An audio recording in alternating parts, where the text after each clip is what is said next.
Good morning, good day. This is your girl, Dr. Tay, here with another morning message. I wanted to talk about something that's a little bit more serious today. And it's something that's really been on my mind, and I'm really not sure how to process everything. And so I'm hoping that someone who is an expert in the field, they can help me to understand how this all works. And let me start by saying that I am not one who typically talks about things that are political. I really try not to divulge in that in any way. However, given this uneasy feeling that I've been having, I feel like I can't keep it to myself. You know, working in higher education, you get exposed to a lot of different things, right? We're kind of like a microcosm of just society in general. And I think about all the times where I was, helping a student, or at least trying to help a student, and there were certain red tape that had to go around. If I recommended that they went to counseling, the student had to sign a release to give permission for me to know that they went to counseling. I didn't know about what their session was about or anything, but just to know that they went to the counseling office and that they received services as part of their conversation with me, whether it be, something that I assigned to them as a disciplinary action, or, something that I just highly, highly recommended. In order for me to know that they followed through, they had to sign a release. I also think about, the times where if the student went to the hospital and I was the person on call, once I arrived at the hospital, it was up to the student to decide whether or not I had permission to come see them. Even though I was there for their support, even though I was there to, check in on them, to see if they needed anything, to contact families if necessary. But if they were conscious, it was up to them to decide whether or not I could come see them. So I share all of that to say, with this, most recent mandate in the United States, just grappling with how this isn't considered some kind of HIPAA violation. How is this not a HIPAA violation? And I'm all for everyone deciding, what they want to do with their bodies. Your body, your choice.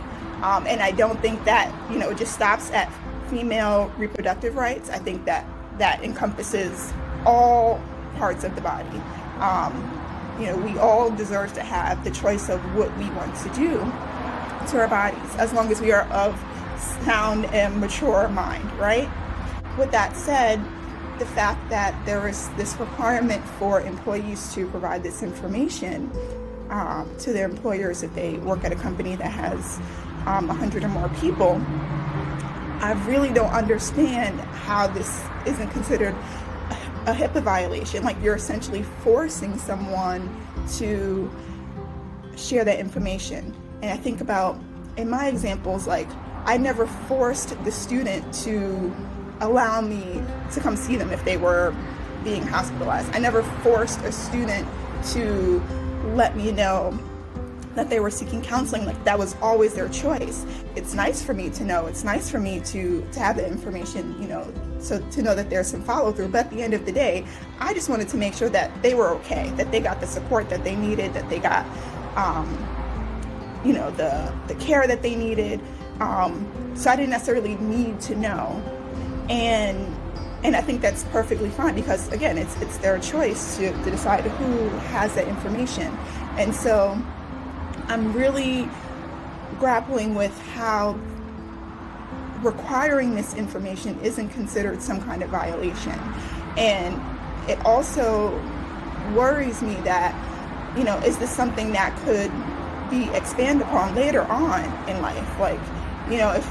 If they're being required to share that specific detail about getting that treatment, will they be required to continue to share that information? Will they be required to share information about other types of medical treatments to their employers? And I think that really opens the gate up to a lot of personal information being shared. And it's bad enough we have to worry about hackers and all kinds of things like that, but to now be voluntold to share that information is just, I don't know, it just really, really bothers me. And I don't know if anyone else feels this way, but I can't shake this feeling of uneasiness. Like, I can certainly understand if you work in a field where having certain medical treatments is important. Like, if you work in a medical field, like, absolutely, I think it's, if that's a requirement, that makes sense given what you do. But if I'm a cashier at H&M, if I am a Lyft driver, why would I be required to share that information with my employer?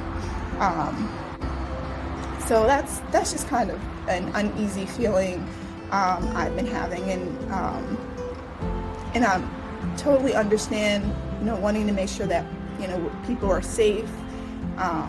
So I'm definitely interested in hearing someone who is an expert in HIPAA, who can help me to understand how this works, because again, I'm looking through the lens of what I had to go through in terms of helping my students, and perhaps my understanding is flawed, and so I certainly welcome any kind of correction, but this has not sat well with me, and I just felt the need to bring it up here.